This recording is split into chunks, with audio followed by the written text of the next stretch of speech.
প্রিয় শ্রোতা, আপনারা শুনছেন ম্যাগাজিন অনুষ্ঠান জীবনের জন্য বাংলাদেশ বেতার কক্সবাজার থেকে FM 100.8 মেগাহার্টসে। শিশুর জন্মের পর যারা কম ওজন নিয়ে জন্মায় তাদের জন্যে বিশেষ যত্নে মা বাবার কী করা প্রয়োজন তা নিয়ে শুরু হচ্ছে আজকের পর্ব, শিশুর জন্য পুষ্টিকর খাবার নিশ্চিতকরণ। গ্রন্থনা ও উপস্থাপনায় আছি আমি ফাল্গুনী দাস। শ্রোতা বন্ধুদের মধ্যে আজকে যাদের জন্মদিন সকলকে জানাই শুভেচ্ছা। ম্যাগাজিন অনুষ্ঠান জীবনের জন্য প্রচারিত হচ্ছে শিশু ও নারী উন্নয়নে সামাজিক সচেতনতামূলক কার্যক্রমের আওতায় ইউনিসেফের সহযোগিতায় বাংলাদেশ বেতার কক্সবাজার থেকে। অনুষ্ঠান রেডিও সেটে ও মোবাইল ফোনে শুনতে টিউন করুন FM 100.8 মেগাহার্টসে। এছাড়া ফেসবুক পেজ এবং ইউটিউব থেকেও পরবর্তীতে এই অনুষ্ঠান শুনতে পারবেন। শিশুর পুষ্টির প্রথম চাহিদা 6 মাস বয়স পর্যন্ত মায়ের বুকের দুধ থাকে, কিন্তু 6 মাস বয়স পার হলে 2 বছর পর্যন্ত মায়ের বুকের দুধের পাশাপাশি পুষ্টিকর খাবার দিতে হবে, যা সে সহজে চিবোতে, গিলতে, খেতে পারে এবং হজম হয়। শিশুর বয়স ও শারীরিক অবস্থা অনুযায়ী দৈনিক পুষ্টিকর খাবারের পরিমাণে থাকতে পারে আমিষ জাতীয় খাবারে মাছ, মুরগির মাংস, দুধ, বিভিন্ন ধরনের ডাল, ছোট মাছ, ডিম, শিমের বিচি, মটরশুঁটি ও বাদাম। শক্তিদায়ক খাবার মানে শর্করা ও তেল জাতীয় খাবারের মধ্যে চালের ভাত, মুড়ি, চিড়া, খই, চালের গুঁড়ার পিঠা, মিষ্টি আলু, আটার রুটি ও সয়াবিন তেল। রোগ প্রতিরোধক খাবার মানে ভিটামিন ও খনিজ লবণ সমৃদ্ধ খাবার হতে পারে সবুজ, হলুদ ও লাল রঙের শাকসবজি, মৌসুমি টক ও মিষ্টি ফল। পুষ্টিকর খাবার শরীরে কাজ করার শক্তি যোগায়, দাঁত ও হাড়ের গঠন ভালো হয় এবং রোগ প্রতিরোধ ক্ষমতা বাড়ে। খাবারের উপাদানগুলো প্রতিদিন ঠিকমতো না থাকলে ওজন কম বা বেশি হতে পারে, বুদ্ধির বিকাশ, শরীর দুর্বল, হাড়ের ক্ষয়, ত্বক ও চুল রুক্ষ হতে পারে, অপুষ্টিজনিত রোগ ও রক্তস্বল্পতার সমস্যা হতে পারে। শিশুর জন্য পুষ্টিকর খাবার মা বাবা কিভাবে নিশ্চিত করছেন সেই মতামত বা ভক্সপপ ধারণে আমাদের মাঠ প্রতিবেদক রোজিনা আক্তার রোজি আছেন। প্রিয় শ্রোতা, এখন শুনুন ভক্সপপ। প্রিয় শ্রোতা, একটি নবজাতক শিশু জন্মের পর প্রথম 6 মাস মায়ের বুকের দুধই তার একমাত্র খাবার। বয়স 6 মাস পূর্ণ হওয়ার পর পুষ্টির জন্য শিশুকে বাড়তি খাবার দেয়া হয়। এই বাড়তি খাবার হিসেবে শিশুকে কি কি দিচ্ছেন এবং এ বিষয়ে বাবা মা এবং অভিভাবকদের মতামত কি তাই জানতে আজ কথা বলেছি কক্সবাজার জেলার রামু উপজেলার রাজারকুল গ্রামের কয়েকজন মা বাবা এবং অভিভাবকের সাথে। আজ আপনাদের সাথে আছি আমি রোজিনা আক্তার রোজি। চলুন তাহলে এবার শোনা যাক তাদের মতামত নিয়ে ভক্সপপ। আমি একজন মা, আমার একটি 7 মাসের মেয়ে আছে। আমার মেয়ের বয়স যখন 6 মাস পূর্ণ হলো তখন আমি তাকে আস্তে আস্তে বাড়তি খাবার দিয়েছি, যেমন একটি ডিম সিদ্ধ খুব নরম করে, ভাত ডিম মিক্স করে একদম তরল জাতীয় করে একটু খাওয়ার, তেল দিয়ে একটু একটু ফলের রস, তারপর নরম করে শাকসবজি, একটু একটু মাছ মাংস নরম করে এগুলো দিয়েছি তাকে খেতে। কারণ 6 মাস পূর্ণ হওয়ার পর মায়ের দুধের পাশাপাশি অন্য খাবারও তাদেরকে, বাড়তি খাবারও তাদের সন্তানকে দিতে হয়, কারণ এ সময় শিশুরা খুব দ্রুত বাড়ে। এজন্য আমি 6 মাস পূর্ণ হওয়ার পর থেকে আমার মেয়েকে বাড়তি পুষ্টিকর খাবার খেতে দিয়েছি। আমার একটি 17 মাসের ছেলে সন্তান আছে। আমার ছেলে অনেক সময় একই ধরনের খাবার খেতে চায়, যেমন ও সবসময় খেতে চায় শুধু ডিম খেতে চায়, কিন্তু অন্য খাবার খাইতে চায় না। কিন্তু একরকম খাবার খাইলে তো ওর তো পুষ্টি হবে না, ডিমের সাথে অন্য অন্য খাবার খাইতে হবে, যেমন মাছ মাংস শাক সবজি এগুলো খাইতে হবে।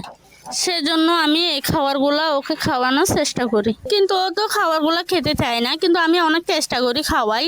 ওর সামনে অনেক ধরনের খেলনা দিই, অনেক ধরনের অনেক কিছু দিয়ে ওকে খাওয়াই, কিন্তু দেখা যায় ও বাইরে খাওয়া খুব পছন্দ করে, কিন্তু বাইরে খাবারে তো পুষ্টি হয় না। সেই জন্য চেষ্টা করি আমি বাইরে খাবার ওকে কম দিতে।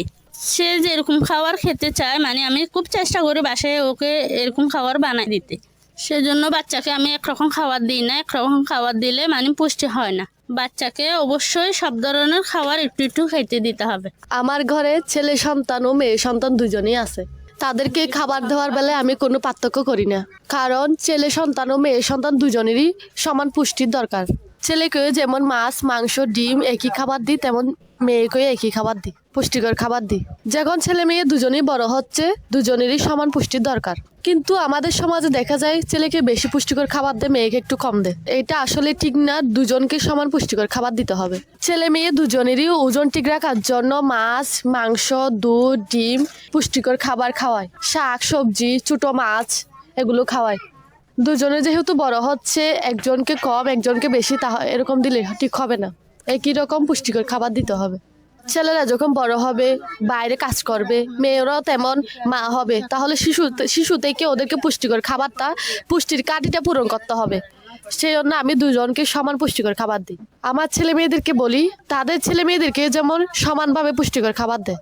আমার একটা 12 মাসের বাচ্চা আছে, ওকে আমি ভালো মাছ, মাংস, শাক সবজি খেতে দিই। তারপরে আমার স্ত্রীকেও বলি আমি ওকে ভালো মন্দ খাওয়ার পুষ্টিগত বাইরের শাক সবজি খাওয়াবার জন্য, নাহলে ও ফিরবে না তাড়াতাড়ি, কারণ তো ছেলেরা তাড়াতাড়ি ফিরে যায়। বই এসে তাদের বাড়তি খাওয়ার পুষ্টি দরকার আছে, এখন তারা বাচ্চারা তাড়াতাড়ি বড় হচ্ছে। সেই জন্য আমি আমার বাচ্চাকে 12 বছরের ছেলেকে, 12 মাসের ছেলেকে খাওয়ার জন্য আমার বউ স্ত্রীকেও আমি বলি, 12 মাসের একটা বাচ্চাকে আমার স্ত্রীকেও বলি যে আমি তাড়াতাড়ি পুষ্টিকর খাবার দেওয়ার জন্য বাইরের শাকসবজি নরম করে খাওয়ার জন্য 12 বছর একটা ছেলেকে আমার, আচ্ছা 12 মাসের একটা ছেলেকে আমার স্ত্রীকেও আমি বলি ভালো খাবার দেওয়ার জন্য পুষ্টিগত। মেয়ের প্রতিদিনের খাবার তালিকায় আমি পুষ্টিকর খাবার রাখার চেষ্টা করি। পুষ্টিকর খাবার মানে যে দামি খাবার তা কিন্তু নয়। আমরা প্রতিদিন যা খাই, শাক সবজি, ফল মূল, মাছ মাংস, এগুলো হচ্ছে পুষ্টিকর খাবার। আমার 22 মাস বয়সের বাচ্চাকেও আমি এসব খাবার নরম করে চটকে খাওয়াই। এইসব খাবার তেল দিয়ে ভালো করে রান্না করে খাওয়াই, যাতে তার পুষ্টির ঘাটতি পূরণ হয়। এ বয়সের বাচ্চাদের যথেষ্ট পুষ্টির প্রয়োজন আছে। এ সময় পুষ্টির ঘাটতি থাকলে তাদের বৃদ্ধি একদম ঠিকভাবে হবে না। আমি বাবা হিসেবে নিজেও চেষ্টা করি এবং পরিবারের অন্যান্য সদস্যদেরকে আমি বলি এইসব পুষ্টিকর খাবার খাওয়ানোর জন্য। শিশুকে জন্য এইসব খাবারই খাওয়াই। এই কথাগুলো আমি পরিবারের অন্য সদস্যগুলোকে আমি বোঝাই। বাচ্চার ওজন, উচ্চতা এইসব ঠিক আছে কিনা এগুলো আমি দেখি এবং ডাক্তারের কাছেও আমি নিয়ে যাই, মাঝে মাঝে ডাক্তারের কাছেও নিয়ে যাই। একজন স্বাস্থ্যকর্মীর কাছ থেকে জানতে চাচ্ছি যে শিশুর অপুষ্টিজনিত বিষয়গুলো তারা কিভাবে পরীক্ষা করেন।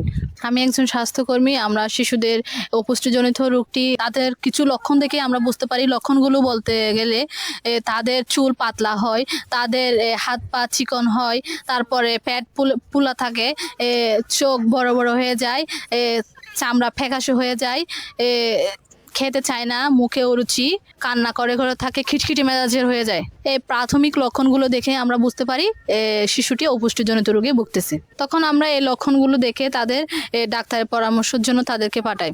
আর প্রাথমিকভাবে যেগুলো সেবা আমাদের দেওয়া উচিত আমরা সেগুলো তাদেরকে দিয়ে থাকি। এর জন্য বাবা মাকে অনেক সচেতন হতে হবে। এ বিষয়ে মা বাবাদেরও একটু খেয়াল রাখতে হবে, তাদেরকে পরিষ্কার পরিচ্ছন্ন রাখতে হবে, তাদেরকে ঠিক টাইমে খাবার দিতে হবে, তারা ঠিক টাইমে ঘুমাচ্ছে কিনা ওটা দেখতে হবে, তাদের ঠিক মতো কৃমির ওষুধ দিতে হবে। তারা অসুস্থ হয়ে গেলে তাদেরকে ডাক্তারের কাছে নিয়ে যেতে হবে, ঘরে রেখে দেওয়া যাবে না, আজকে হয়েছে কালকে ভালো হয়ে যাবে, এগুলো করা যাবে না। আর সবচাইতে বড় কথা হলো ওজন অনুযায়ী তাদেরকে পুষ্টিকর খাবার দিতে হবে, আর বয়স অনুযায়ী তাদেরকে পুষ্টিকর খাবার দিতে হবে। আর বয়স অনুযায়ী যদি তাদের ওজন কম থাকে অবশ্যই ডাক্তারের পরামর্শ নিতে হবে। আপনারা শুনছেন ম্যাগাজিন অনুষ্ঠান জীবনের জন্য, প্রচারিত হচ্ছে ইউনিসেফের সহযোগিতায় বাংলাদেশ বেতার কক্সবাজার থেকে FM 100.8 মেগাহার্টসে। প্রিয় শ্রোতা, এখন শুনুন গান।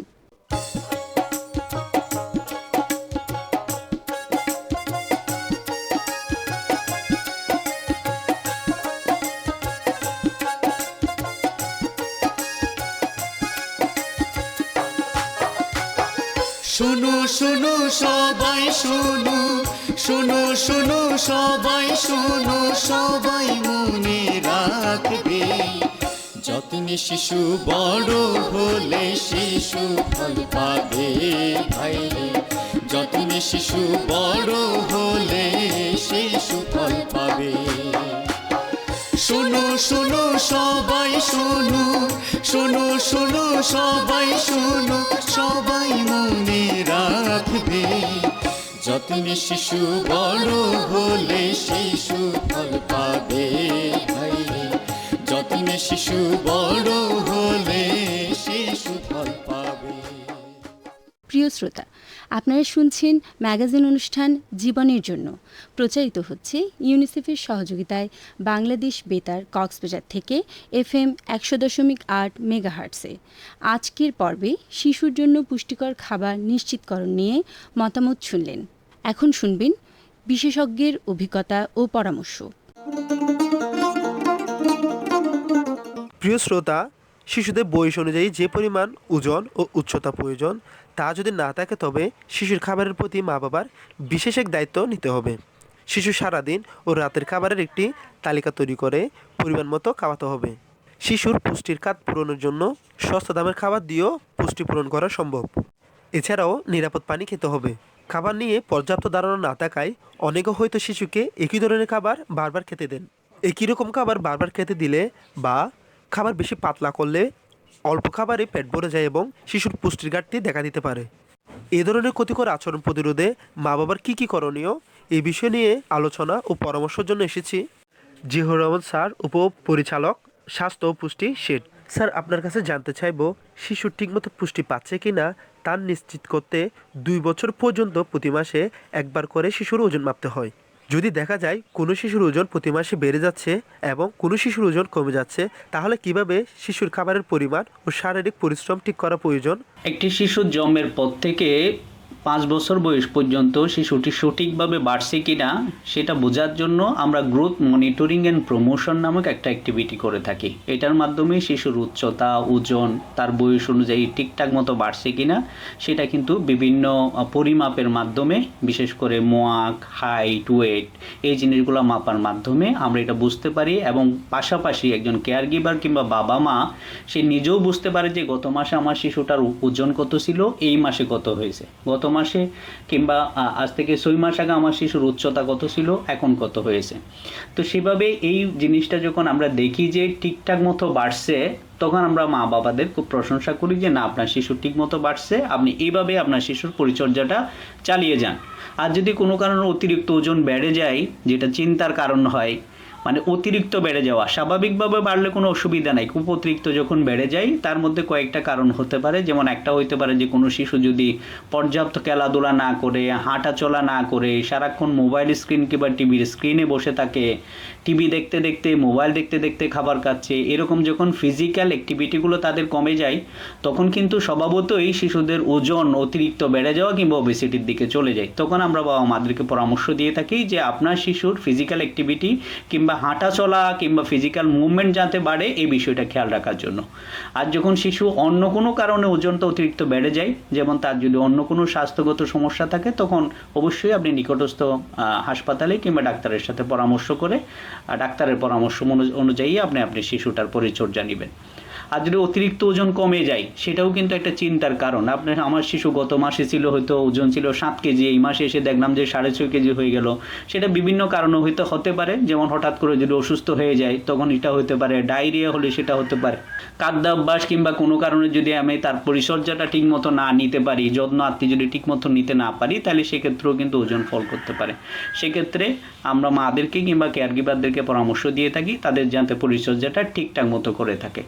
এখনকার দিনে একটা বিষয় আপনারা লক্ষ্য করবেন, শাক সবজি ফলমূল এটা খাওয়ানোর ব্যাপারে কিন্তু বাবা মা কিংবা শিশুদের অনীহাটা বেড়ে গেছে। বিশেষ করে ফাস্ট ফুড কিংবা জাঙ্ক ফুড আমরা যেগুলো বলি, শিশুরা দেখবেন যে অতিরিক্ত ভাজা পোড়া খাবার পছন্দ করছে, চিপসের মতো খাবার পছন্দ করছে, যেগুলোতে আসলে পুষ্টির কোনো উপাদান সেখানে আমরা তেমন একটা দেখি না।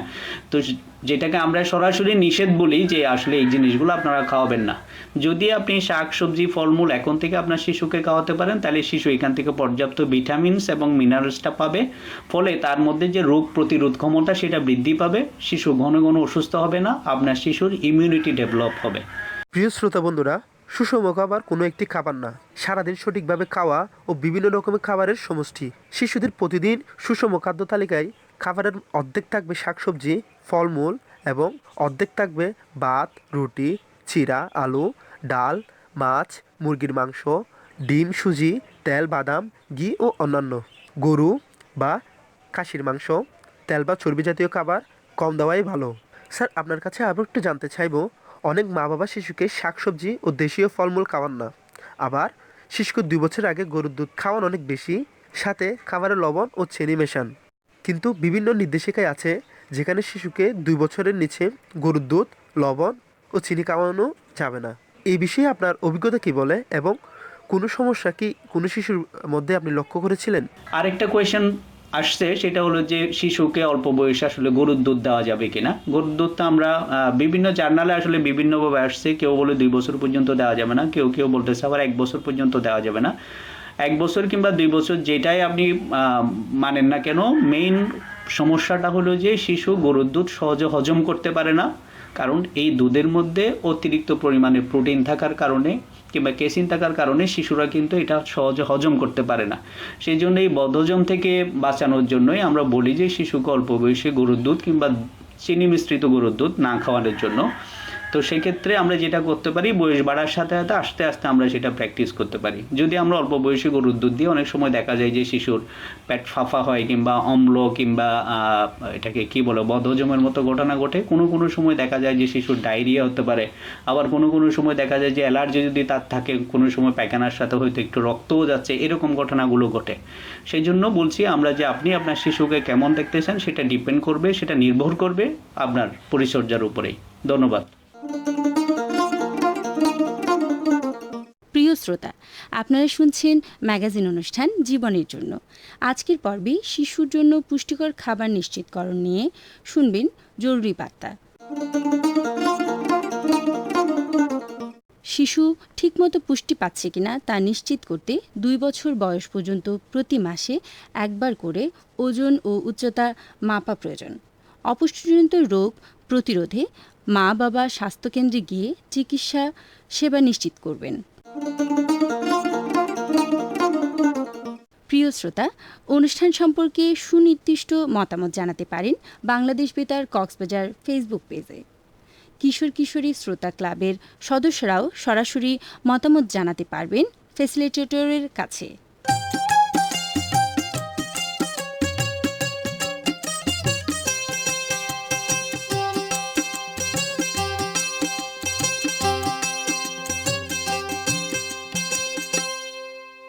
প্রিয় শ্রোতা, আজকের মতো এখানেই বিদায় নিচ্ছি।